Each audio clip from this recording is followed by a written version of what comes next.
Welcome,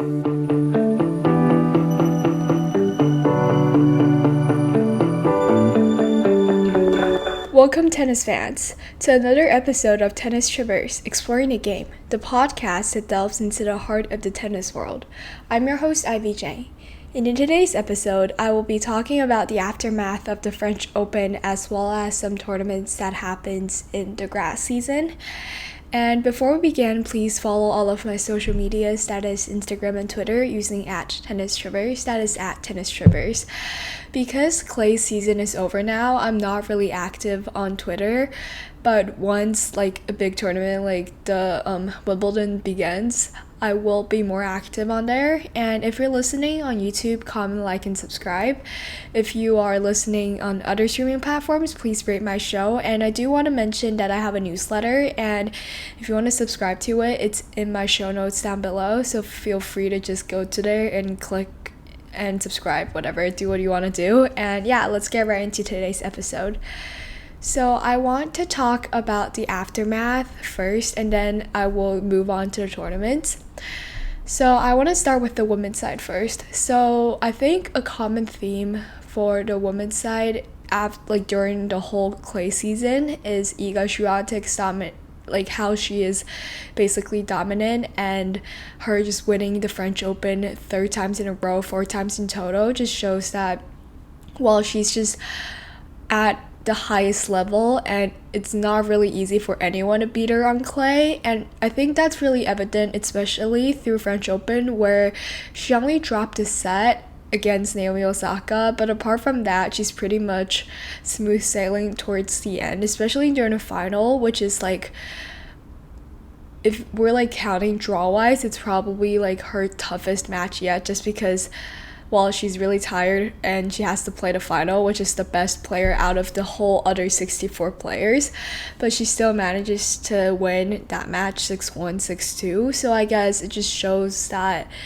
someone like Iga is just so dominating on clay, but I think that will change during grass, because grass, in my opinion, is Iga's weakest surface. I feel like she's the strongest on clay, second strongest on hard courts, and then the third on grass court. It just doesn't really suit her playing style, and I feel like other players, it's a chance for other players to shine, which is definitely a good thing, because I feel like during clay, just because of how dominant Iga is, a lot of the other players are sort of just like, in a way, being destroyed by Iga. Also, I'm sorry if you guys can hear, like, there's a bird behind me that's croaking.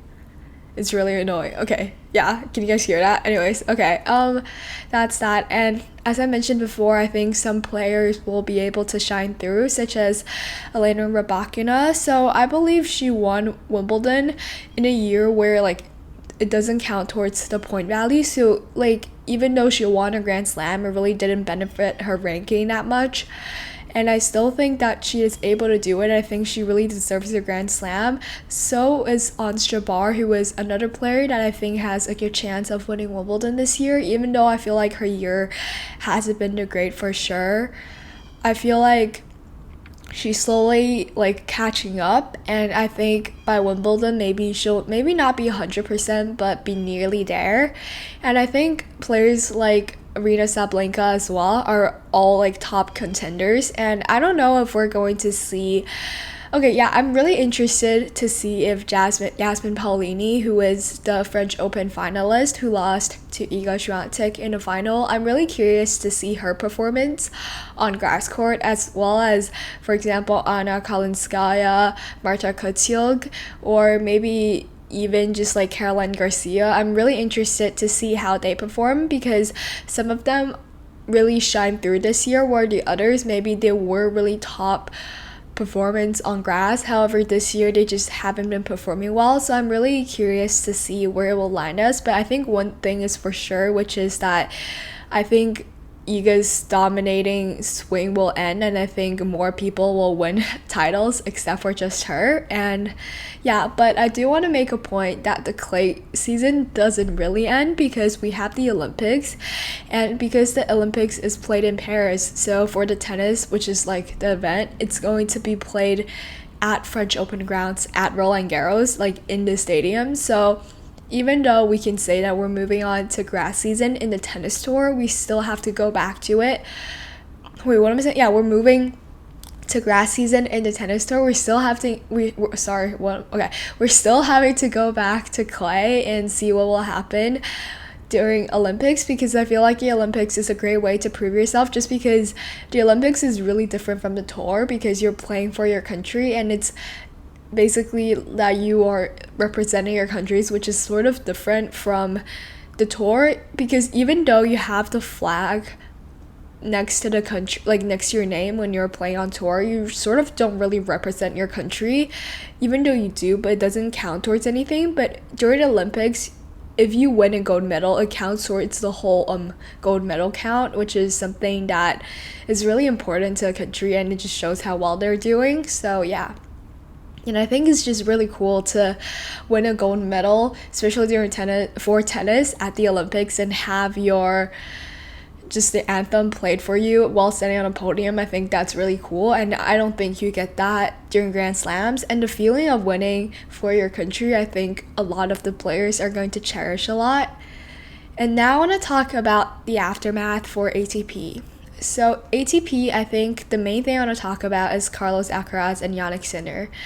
So I'm really curious to see how Carlos Alcaraz hold up, because last year he actually beat Novak Djokovic in the Wimbledon final, which is not an easy thing to do because Novak won 3 titles last year, 3 major titles last year, and I think Wimbledon is grass is one of Novak's best surface, so for Alcaraz to beat him on grass is actually pretty impressive, and I think he definitely has a lot of pressure on him to maybe do it again, maybe to win the 2nd consecutive title. But I think it's going to be a lot of pressure, but I think he already has a lot of pressure, to be honest, put on him, and I don't think that it's going to be a bad thing. I think he is going to use that pressure to fuel himself. And now I want to talk about Jannik Sinner because he's our new world number 1, and I'm really happy for him. And I think in a way he's going to receive even more pressure because I don't think he performed that well on grass so far. I think he has to prove to everyone that he can make deep runs to show that he is the world number 1. And I think he is capable of winning Wimbledon. But I also want to mention that, as I said before, there is the Olympics, which is a big tournament that only happens every 4 years. So I feel like a lot of players are going to focus on that instead, just because it's like happening every 4 years, whereas Wimbledon or like any other major Grand Slams is happening like once every year. And I want to talk about Rafael Nadal, since I mentioned about players focusing on the Olympics, because Rafa announced that he will be withdrawing from Wimbledon to focus on the Olympics. And in my opinion, I think it's a good shot because, well, he's not as good on grass than he is on clay. He's really incredible on clay. He has literally like 13 titles at French Open, and I think because this is probably his last year, I feel like he really should try and give one last fight at like the Olympics, which is one of the biggest tournament that he hasn't won yet, and to win that in his last year. And I think if he plays like the way he did against Zverev in the first round, I think he might have a shot because when he was playing against Zverev, I felt like he played good, even though he lost in straight sets. Zverev went to the finals of the tournament, so I think Rafa really has a good shot of making it deep, maybe even to the finals potentially of the Olympics. And I think it's a wise decision for him to skip Wimbledon, but I do feel bad for England fans who like Rafa, but I think it's just his decisions in the end. And I'm just really curious I'm just really excited as to what he will bring us, but I am also really curious in a way for Novak Djokovic, because I think this year just hasn't been his year at all, period. I think this year just hasn't been good for him. And I'm really curious to see how he does in Wimbledon, because Wimbledon, in a way, in my opinion, is his comeback era, because I think it was a few years ago when he wasn't really performing well, he won that Wimbledon title, and after that he went back to like being in the world top 5. And I think Wimbledon is just really important to him. He's won so many titles there, and just the tradition of Wimbledon and the surface as well, I think just in a way just fits Novak's vibe really well. And I think he loves Wimbledon, and I think that it might be a chance for him to redeem this season, because this season just hasn't been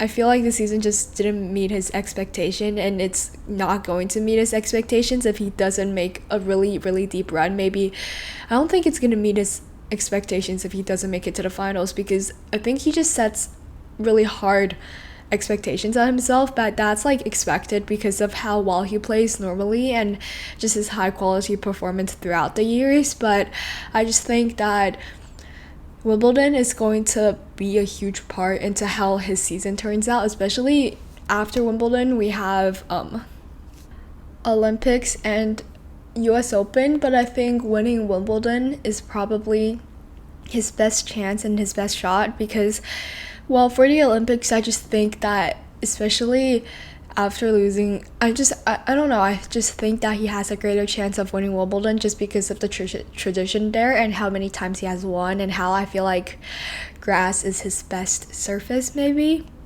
Well, to be honest, I can't even say that because he's good literally on all surfaces, but yeah. Okay, now I want to talk about the tournaments that went on, and they're all 500s. We'll talk about the men's first because there are 2, and then we'll talk about the women's first.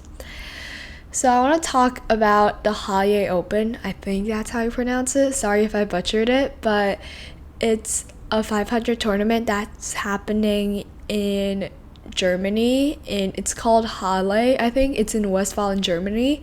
And I just want to talk about some matches and just some of my overall thoughts.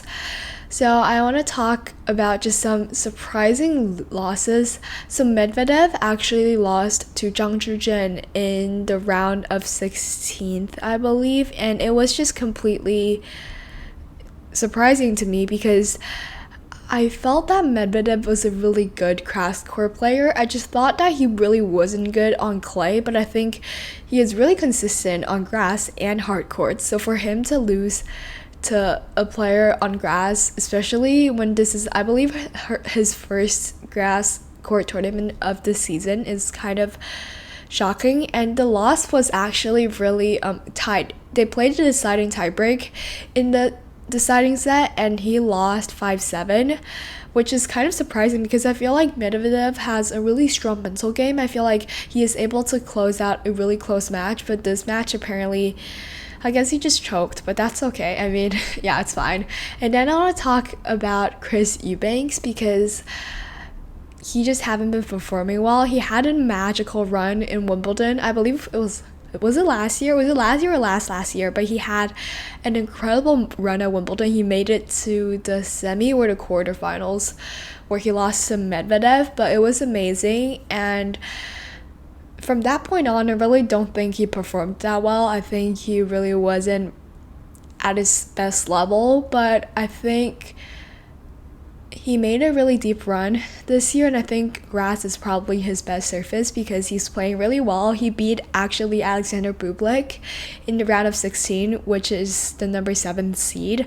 They played to a deciding set where Chris Eubanks won that deciding set 6-3, so it was a close match, and I'm just happy that players who weren't really performing well are sort of stepping up. And another surprise losses I want to talk about is Stefanos Tsitsipas losing to Jan-Lennard Struff. I guess it's sort of expected because the crowd is behind Struff because he's from Germany. And I just want to talk about Stefanos Tsitsipas' mental game again because his mental game, in my opinion, isn't really strong. And I feel like if the crowd is against him, he's probably going to have a hard time out there. And I think that's what happened because he lost that match with a score of 6-4, 6-4, which is sort of close. But I just want to point out that he had no break points, whereas Struff had 3 and converted 2. I think he just have to get better at generating more break points because that's the deciding thing, especially in such a close match, because if your opponent has break points and managed to convert it where you can't generate any, then you don't have a chance to sort of level it up, if that makes sense. And then I want to talk about the final, which is happening tomorrow. I'm recording this on a Saturday. It's happening on Sunday, which is tomorrow. So by the time this episode comes out, you guys will know the winner. But it is between Jannik Sinner and Hubert Hurkacz, which will be an incredible match. So Jannik Sinner, as I said before, I feel like he has a lot of pressure on him still, just because he's the new world number one. And when you're the number one, I mean, people expect you to win, right? So he really has a lot of pressure, and he hasn't been winning like as easy as he has been winning, because, well, if we look at his run at Hawaii Open, he actually played three set matches, and he played second 2 set matches. So he played against Greek Sport in the round of 32 and actually lost the first tiebreak 8-10, come back with a score of 6-3, 6-2, and then against Fabio Marozan, he won the first set, lost the second with a tiebreak score of 4-7, won the deciding 6-3, and then he played against Struff, and that match, he won the first set 6-2, lost the tiebreak in the second 1-7, won the third side tiebreak 7-3, and then he played against Zhang Zhijin today for the semifinal and beat Zhang Zhijin with a score of 6-4, and then second set 7-3 in a tiebreak. So that was a lot, but looking at the score, we can see that he really hasn't been as dominating as he was before, but I think that's totally fine. I think he's still playing really well, and for him to just make a final after becoming world number one really isn't easy at all, and I think he's doing a really good job so far, and I think he probably is capable of winning a final. And then I want to talk about Hubert Hurkacz, which is his opponent. So I feel like his run is much more easier because he's been winning in 2 sets. So he actually played against Flavio Cobolli in the round of 32, won in 2 sets, and then played against James Duckworth, won in 2 sets as well, and then he played against Marcus Giron, won in 2 sets, and he played against Alexander Zverev, which personally I did not expect him to win, but he actually came through and won with a score of 7-2 in a tiebreak in the first, and then 6-4 in the second. So I think both players are on their top A level right now, but I think that Sinner is going to come out with a win, just because I feel like every time when Hubert plays against a player that's ranked higher than him, he just loses. I don't know, but he just doesn't really perform well. So I think Jannik Sinner, I mean, he's the world number one, so he doesn't have any players that's ranked higher than him, so I think he will win. But then I want to talk about the next tournament, which is the Queen's Club Championships, and this happens in England. And I just want to talk about sort of similar things. I want to talk about Holger Rune losing in round 1, which was really unexpected, because I feel like he's just been here for so long and he just really hasn't had a significant achievement, except for that Paris Masters win like 3 years ago where he beat Novak. That match was actually insane. I'm not gonna leave links, you guys, because yeah, anyways, I'm just not gonna, but if you guys want to go check it out, just go search it up. But yeah, that was an incredible match. But this year I just feel like he's making runs, but sometimes he just gets like an upset where it's just runs, but it's not that deep. It's not like he's making it to the semifinals or the finals. He's just making it to like the 4th round, the quarterfinals, which for him, who is a player ranked number 7th in the world, in my opinion, it's just not enough. I think he should be capable of winning more titles, but it's losses like this, I feel like, just really stumps him. So Jordan Thompson beat Holger Rune with a score of losing the first set 4-6, winning the second 7-4 in a tiebreak, and then 6-3 in the deciding set. And really, I feel like Holger didn't do anything wrong. It's just Jordan Thompson played better. And then I want to talk about Murray withdrawing, and that was really sad because Murray, well, he's a legend, he's part of the Big Four. He played against Alexei Popyrin in a round of 32 and he actually beat him. I watched that match and I was like, okay, we're getting there, but he lost against, well, he withdrew against Jordan Thompson. They were playing and then Jordan Thompson received a walkover. He was up 4-1 and then Murray was like, I can't continue, so he withdrew, and that was really sad for me because I think Wimbledon is just like such a good tournament for Murray just because, well, he's from Great Britain and obviously Wimbledon is played in Wimbledon, so it's just such a good place for him to, and I think the crowd is just up for him, and I think it's just an incredible atmosphere. But on a positive note, this is not the actual Wimbledon tournament. We still have a long way to go, and I think Murray, hopefully he will recover in time to deliver us a good show at Wimbledon, because I think this is also his last season, which is kind of sad thinking about it because both Rafa and Murray, it's their last season.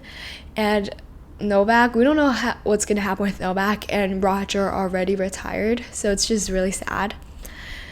But I'm really happy that we got some new players such as Carlos Alcaraz and Jannik Sinner, and I think, yeah, they're really good. Okay, and then I want to talk about Korda beating Dimitrov. So I think I talked about Korda for quite some times now, but Korda is a player who I think has a lot of expectations built up against him, just because I believe his dad was an incredible tennis player, and because he's American, every time during the US Open, I've seen everywhere on Twitter of how they just expect Sebastian Korda to make a deep run, but he has been just bothered with injury, and for him to beat Dimitrov, who was an incredible player, who had an incredible year, who is also the third seed, is incredible because Grigor went to the quarterfinal of French Open. So I think Korda is slowly finding his footing. And then I want to talk about another match, which is between Carlos Alcaraz and Draper. So this was just, it was unexpected, but at the same time I was really happy for Jack Draper because he's been in the game for so long, and I think this is just maybe a breakthrough or maybe just like a little highlight that he needs. But Carlos lost in 2 straight sets in a round of 16 against Jack Draper, and the first set he lost with a tiebreak score of 3-7, and then he lost the second with a score of 3-6. I didn't really watch that match, but I think both players, I think it wasn't a really good match, to say it. I think both players were kind of nervous, but I think Carlos, he's an incredible grass court player. He beat Novak Djokovic on the Wimbledon court last year, so I think he's incredible. I think he just needs to get used to the surface more, but I think he has a great chance defending his title in Wimbledon, because why not? I think he's capable of doing it, since he literally beat Novak Djokovic, who was on his A game last year. And I think just overall Wimbledon and French Open this year for both the girls, for the ATP players, have been just really open. I think anyone is capable of winning it. And then I want to talk about the final, which is between Tommy Paul versus Lorenzo Musetti. So this is also happening on Sunday, so I'm sorry that I don't have a commentary on it, but I think it's going to be an incredible match. I think Musetti, for him to make a grass court final is kind of unexpected, but I love it for him. I think he's just really well playing on clay, but I think when he plays against someone on grass, I think his best surface is clay. So this is going to be really an interesting match, and he just don't do really well in finals, so I think that Tommy Paul is going to win, and Tommy Paul had an amazing season as well. Okay, now let's move on to the women's side. So the women's tournament is the Berlin Open, and that also happens, well, as the name suggests, in Berlin, and it is a 500 tournament as well. So currently the match is being, it's currently raining there probably because the matches are suspended, but I just want to point out some matches. If you guys want to look into it, you guys can, but I just want to mention a match that's between Naomi Osaka and Zheng Qinwen in the round of 32. So they played against each other previously this year, I believe on clay, and Naomi really didn't do well. I think she lost like 2-6, 4-6, but it was a really really like a different match because Naomi won 46 point, whereas Zheng Qinwen won 58. So it was just like a really one-sided match. But this match was definitely better, and I think from the way Naomi played in Roland Garros, I feel on clay, I feel like she is capable of beating Zheng Qinwen, but on grass, I feel like she just needs a tiny bit work because she's just amazing on hard court, and she's becoming amazing on clay court, and I think grass court she's definitely improving, but grass is probably the surface that she has the least experience on, so for her to come out and challenge herself is already really admirable to me. But in the end, Zheng Qinwen won with a score of 6-4, winning the first set, losing the second 3-6, and then winning the third 6-3. But I just want to talk about some players that are making it really far and just my thoughts overall. So I want to talk about the semifinal matches that took place today and the quarterfinals. So today was just weird because we had 2 walkovers and then one of the match ended up being suspended. I want to talk about the first walkover, which is between Anna Kalinskaya and Aryna Sabalenka. So Anna Kalinskaya was up 5-1 when Sabalenka withdrew. I'm really not sure why she did. I think it's just probably some like uncomfortableness around one of her muscles, but it was just really sad. And still, I think Aryna, even though I really didn't mention her of potentially winning Wimbledon, I think just her spirit and how much she fights for every point, I think sort of gives her a chance at winning at any tournament, really. So I think she definitely has a chance. And as I mentioned before, players like Anna Kalinskaya are new players that are really showing themselves this year that I think we should be looking forward to during Wimbledon. And then I want to talk about the other walkover, which is between Coco Gauff and Ons Jabeur. So they played a tiebreak, which is an incredible tiebreak, really. They played it till 11, where Coco won 11-9, and then Ons withdrew before playing the second set. And I'm really not sure what happened, but I was just scrolling through the stat, and one really surprised me because Coco had 9 break points, but converted none. So I don't know if that's like Coco's issue or is it Ons's like ability to save break points, because that's insane. Like, you had 9 break point chances and you converted 0. That's kind of insane. But to be fair, Ons had 2 and converted none as well, so that's that. But I do want to talk about the other matches. So Anna Kalinskaya actually played against Azarenka later in the day, and she actually beat Azarenka with a score of 6-1, winning the first and then losing the second, tiebreaks 3-7, and then winning the third 6-1. So I mean, I want to see how she performs in the final, which will probably be, I don't know, I think Sunday or maybe Monday. And then Coco Gauff is playing against Jessica Pegula. Jessica Pegula had a problem, so with like injury problems, so she didn't compete at French Open, but she's back, and she's really back because, as you guys can tell, she's making it to the semifinals of a WTA 500 tournament. And she actually won the first set against Coco, and now they're currently tied 6-all in the second, but it's suspended, so we don't know what's gonna happen. But I think Jessica Pegula might win. I don't have any like evidence, but from the way Coco had 9 break points against Ons and converted none, I'm kind of thinking that Coco's not gonna win this. I think Jessica Pegula is gonna win. But yeah, apart from that, I think that's all.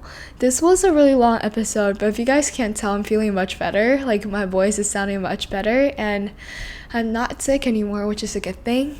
And I do want to say that next week I might have I might have to miss a few episodes because I'm going away to a writing camp and I'm not sure if I'm allowed to record there, but if I am, I will not miss an episode. But if I'm not, just letting you guys know that don't be surprised if you don't see my episode next week. But I am still here, I'm still alive, and I will be back, I believe, on the week of July 19th if you guys don't see me. But just to put that out there, because if I get too busy, I probably won't be able to get to recording this. And apart from that, I think that's all. And yeah, if you guys haven't subscribed to my social medias already, please do so using the at Tennis Traverse. If you're listening on YouTube, comment, like, and subscribe. If you are listening on other streaming platforms, please rate my show. It really helps me a lot. And yeah, I'll see you guys next week, probably. Okay, next week. Bye.